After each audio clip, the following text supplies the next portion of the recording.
Warahmatullahi wabarakatuh. Hari ini kita akan menjelaskan tentang tata muatan di atas kapal dan free surface. Ini merupakan materi terakhir sebelum kemudian minggu depan atau 2 minggu lagi UTS. Adapun topik bahasan yang akan kita bahas yang pertama adalah jenis-jenis muatan di atas kapal, pengaruh tata muatan di atas kapal, bongkar muat di atas kapal, trim, dan yang terakhir adalah free surface.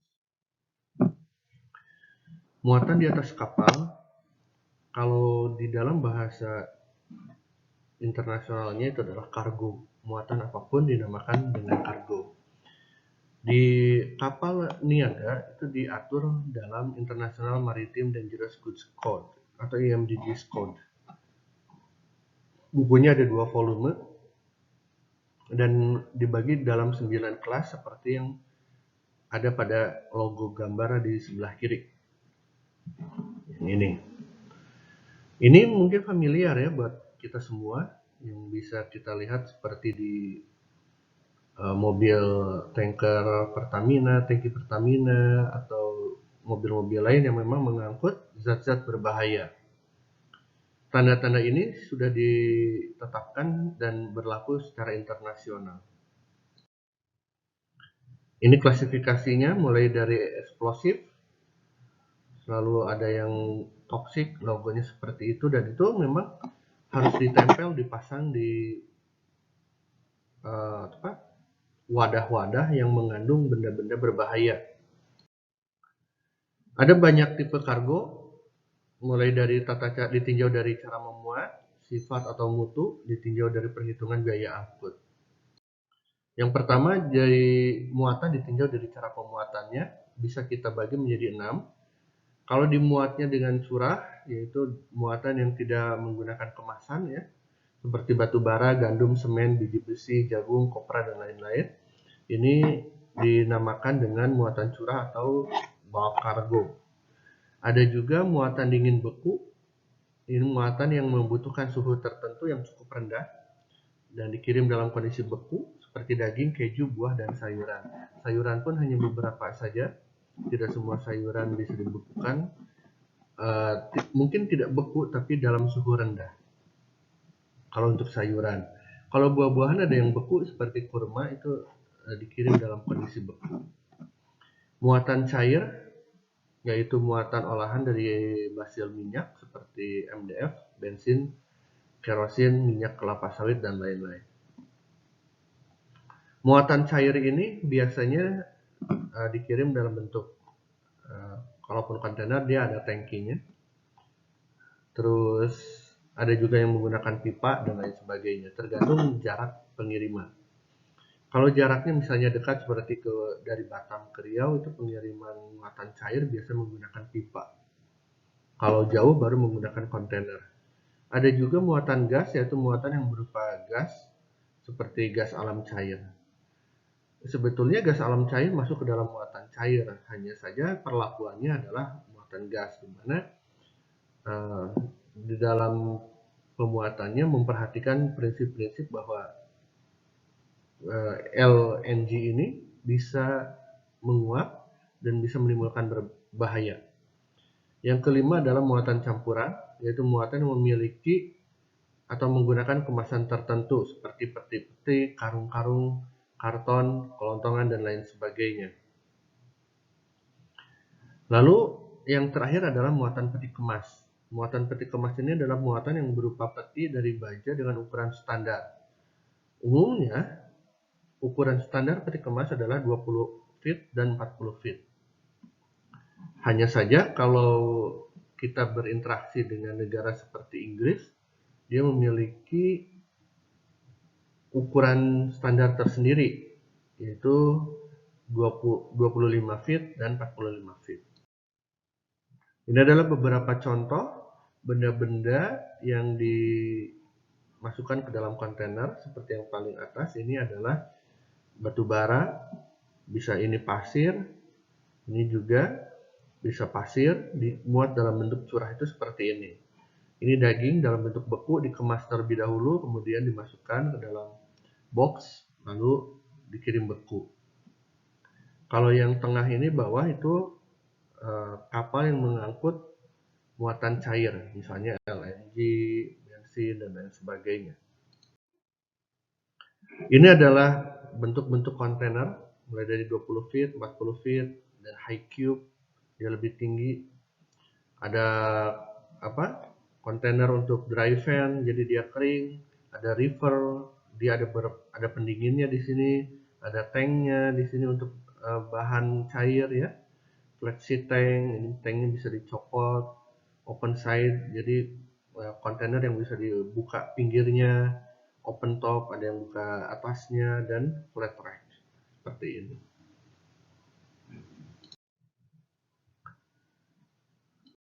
Jenis muatan ditinjau dari sifat atau mutu ini bisa dibagi menjadi 1, 2, 3, 4, 5 bagian. Yang pertama adalah muatan basah, yaitu muatan yang berbentuk cairan dan dikemas dalam drum, baik itu drum plastik, botol, kaleng, atau sejenisnya yang dapat bocor, seperti misalnya minuman, cat cair, susu cair, minyak, oli, dan lain-lain.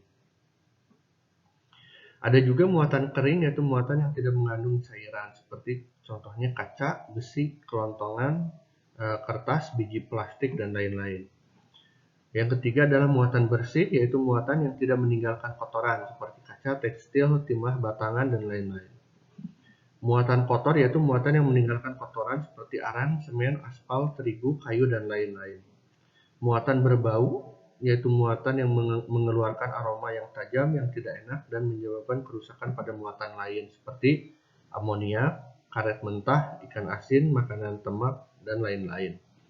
Pengklasifikasian jenis muatan ditinjau dari sifat atau mutu ini sangat penting untuk perlakuan kargo tahap selanjutnya ketika akan diangkut. Misalnya muatan basah, maka akan dicarikan jenis kargo tertentu supaya ketika kita menyimpan muatan itu tidak menyebabkan dia mengalami kebocoran, rusak, dan lain sebagainya. Mungkin dia memerlukan suhu tertentu dan lain sebagainya. Yang paling perlu mendapat perhatian lebih sebetulnya adalah muatan kotor. Karena standar internasional, sebuah kapal kargo ketika dia memuat dirty cargo seperti arang, semen, aspal, terigu, kayu, dan lain-lain, sisanya atau setelah bongkar itu harus dibersihkan sampai bersih sekali. Nah, itu yang membuat bentuk-bentuk kapal kargo untuk mengangkut arang, semen, aspal, terigu, dan kayu disesuaikan dengan peruntukannya. Kalau dia arang, semen, aspal, terigu, gula, misalnya kopra, itu biasanya bentuknya tidak ada sudut-sudut pada kontainer supaya lebih mudah membersihkan. Ada muatan berbau. Nah, ini juga harus diperhatikan dalam penyimpanannya, tidak boleh berdekatan. Hal yang paling sederhana muatan berbau itu saya contohkan di minimarket ya, atau supermarket. Ketika kita membeli misalnya sabun cuci, deterjen dengan makanan. Nah, seringkali kasir menanyakan apakah kantongnya mau disatukan atau dipisah. Sesuai standar sebetulnya harusnya dipisah, tapi terkadang kita dengan polosnya berkata bahwa satukan saja. Lama-kelamaan sebetulnya itu bisa mencampur satu sama lain, baik itu dari segi bau maupun rasa.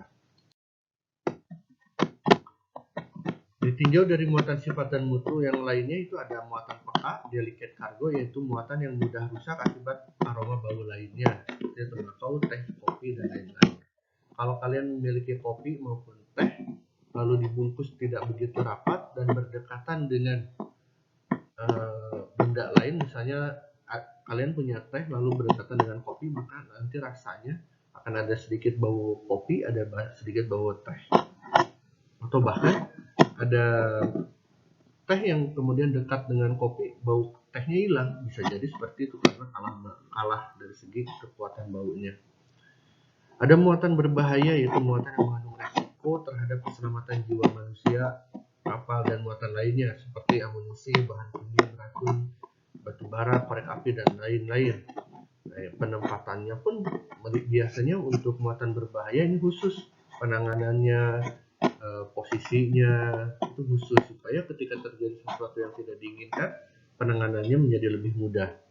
Ada muatan berbahaya valuable cargo, yaitu muatan dengan bentuk kecil namun memiliki nilai tinggi. Contohnya elektronik, permata, jam tangan, dan lain-lain. Ada juga muatan hewan, yaitu muatan yang berjiwa selain manusia, seperti sapi, kuda, babi, dan lain-lain. Nah, ini pengirimannya pun macam-macam. Ada yang menggunakan kapal khusus hewan, ada yang menggunakan kontainer khusus hewan, dan lain sebagainya. Disesuaikan dengan kondisi saat itu, jarak pengiriman, lalu kemudian permintaan pasar, itu macam-macam nanti penanganan. Lalu jenis muatan ditinjau dari perhitungan biaya angkut, ada muatan berat. Jadi kalau biayanya mahal, maka dia namanya muatan berat. Seperti muatan yang mempunyai stowage factor lebih dari 1,114 meter kubik per ton. Nah, ini kurang dari ya. Ini contoh semuanya besi, timah, pelat baja, marmer, dan lain-lain. Karena ada beberapa muatan yang kalau dia memiliki berat seperti semen, itu dihitungnya per ton, per meter kubik per ton, tidak lagi per satuan ruang. Ada muatan ringan, ada muatan standar juga, misalnya kalau di Inggris masuk dalam papan, kayu ya, bahan kosmetik, dan lain-lain. Ini adalah penempatan muatan pada kapal. Tidak saya tunjukkan dalam bentuk kapal niaga karena kita jurusan ilmu perikanan. Jadi saya tunjukkan bahwa ini adalah penempatan muatan pada kapal perikanan, tidak pada kapal niaga ya. Nah, ini adalah contoh posisi muatan kapal payang pada kondisi existing. Seringkali ada nelayan duduk di atas, lalu ada bahan di atasnya sebagai pelampung, misalnya pemberat. Ada juga nelayan di bagian bawah, ada drum-drum yang isinya adalah bahan bakar misalnya, ada isinya air, ada isinya untuk ikan, dan lain sebagainya. Begitu juga ini kondisi yang lain. Kondisi ini menunjukkan bahwa nelayan kita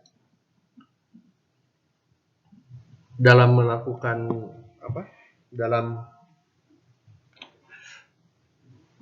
tidak begitu memperhatikan keseimbangan kapalnya gitu.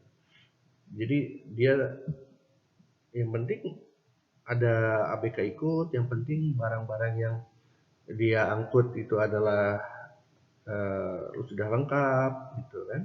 ABK-nya juga ketika pulang pergi pada kondisi seperti yang tadi juga tidak menimbulkan permasalahan. Nah, hal-hal seperti itu yang sementara masih menjadi perhatian.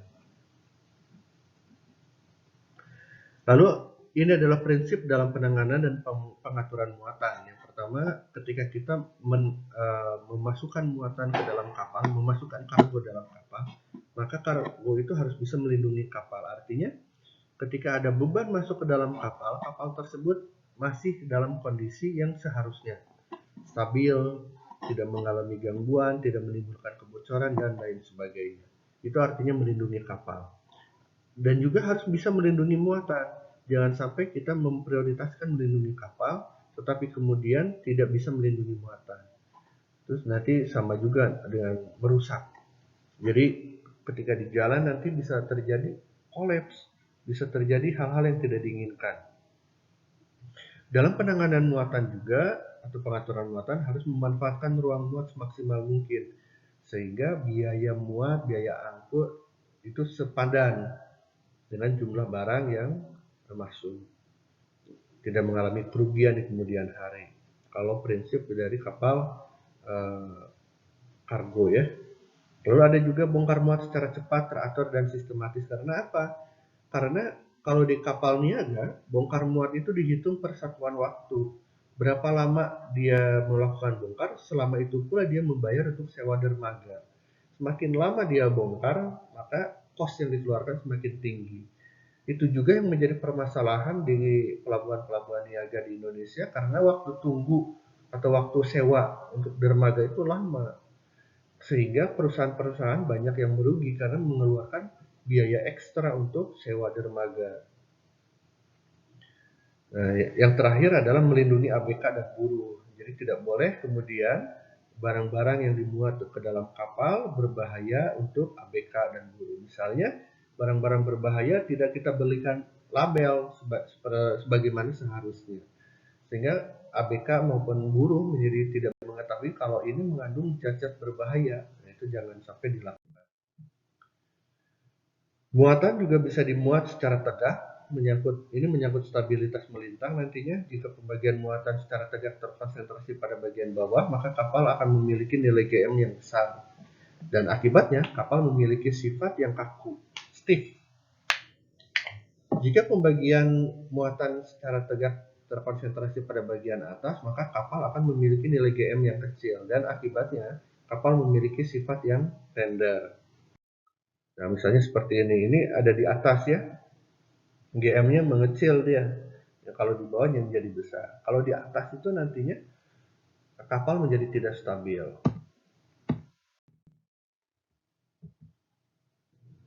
Nah, ini adalah kondisi di mana kapal mengalami kondisi trim. Misalnya karena ada beban muatan di ujung-ujung kapal ataupun di tengah kapal.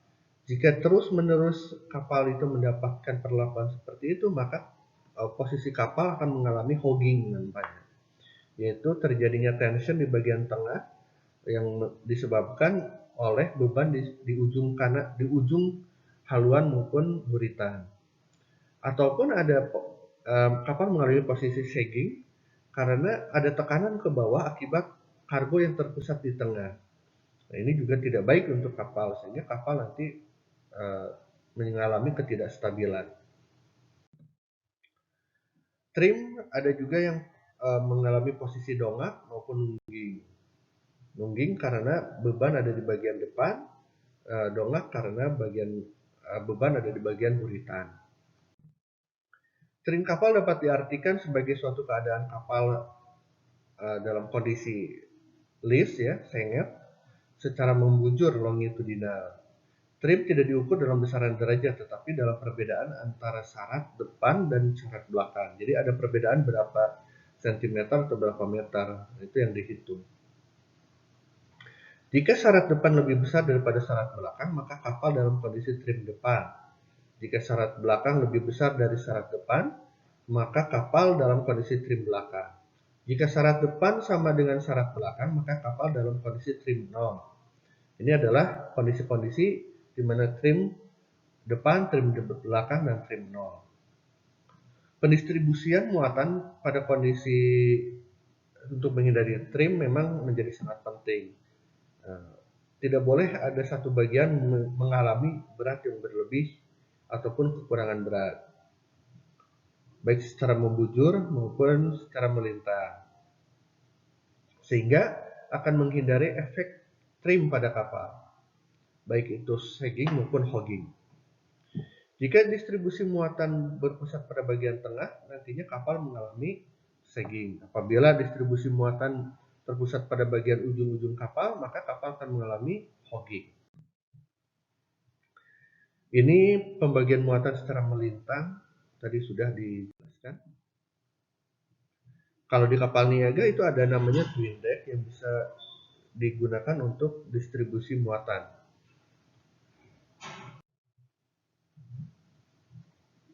Ada beberapa cara untuk melindungi muatan. Yang pertama adalah menghindari yang namanya keringat kapal, keringat muatan, lalu pergesekan antar kulit badan kapal, pergesekan dengan muatan lainnya. Ini juga saya perhatikan seperti tadi sebelumnya dijelaskan. Kebocoran, terus penanggasan, ada pemanasan ya dari benda-benda yang terdapat di sekitarnya, atau karena matahari atau karena dekat dengan mesin kapal dan lain sebagainya, atau misalnya dia membutuhkan suhu dingin tapi pendinginnya rusak dan lain sebagainya. Lalu dihindarkan dari pencurian. Melindungi muatan atau menghindari kerusakan bisa melalui damage, pengikatan dan pengamanan, pemberian ventilasi, pemisahan muatan yang memiliki atau bisa berinteraksi satu sama lain, Lalu ada perencanaan yang prima, ini yang diperlukan juga. Supaya pemuatan itu aman juga, kapal itu harus dilengkapi dengan yang namanya plimsoll-mark kalau dia lintas samudra. Pentingnya dari plimsoll-mark, kita bisa mengukur berapa kedalaman yang harus didapat ketika kapal melalui perairan yang berbeda. Misal ketika dia berasal dari perairan air tawar, maka cukup sampai syarat airnya adalah pada garis TF. Kalau dia lalu awalnya misalnya air tawar, maka tropical freshwater di syaratnya, dia melaju menuju perairan tropis, maka syaratnya itu adalah ada di T. Maka perubahan-perubahan berat harus dilakukan, misalnya menurunkan muatan atau mengisi air balas supaya dia lebih berat. Tergantung pada kondisi. Begitu juga ketika dia menuju kemudian sampai di perairan tropikal pada kondisi summer. Itu juga disesuaikan lagi beban muatannya supaya syarat air pada posisi tertentu. Nah, sekarang kita akan masuk pada pembahasan mengenai free surface effect, yaitu di mana free surface effect ini terjadi bila mana cairan dan tidak penuh. Jadi ada satu wadah diisi air tapi tidak penuh, maka cairan tersebut akan bergerak pada waktu kapal oleng. Akibatnya GM kapal mengecil secara semu dan dari GM menjadi GVM. Jadi karena dia virtual loss of GM. Secara aslinya GM-nya masih tetap pada posisi itu, tetapi karena ada goncangan dari pergerakan air yang menyebabkan kemudian GM menjadi bergeser secara semu. Free surface effect itu tergantung dari lebar tangki, bukan berat cairan. Semakin lebar maka free surface juga semakin besar. Untuk mengurangi free surface effect, tangki harus diberi sekat membujur. Jadi ada sekat-sekatnya seperti ini untuk mengurangi free surface effect. Di kapal, nilai free surface tiap momen, tiap-tiap tangki sudah diberikan. Jadi di kapal itu sudah dikasih, kalau dia isi airnya segini atau isi benda cairnya segini, maka kapal akan mengalami free surface effect sebesar ini. Maka apa yang harus dilakukan itu ada petunjuknya di kapal.